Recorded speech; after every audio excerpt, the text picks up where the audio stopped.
গ্রামের বাড়িতে মন খারাপ করে দাঁড়িয়ে আছে হাল্ক। বাবার বকুনি খেয়ে তার মেজাজ খুব খারাপ। আমি আর এই গ্রামে থাকবো না। আমার জীবনে বড় কিছু করতে হবে।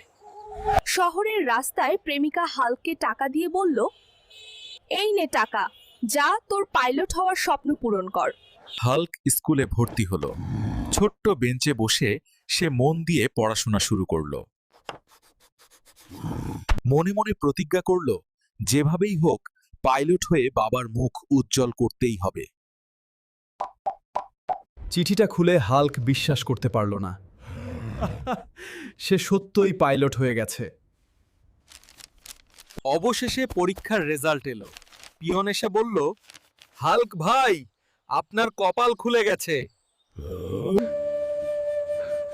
বাবা, আমাকে ক্ষমা করে দিও।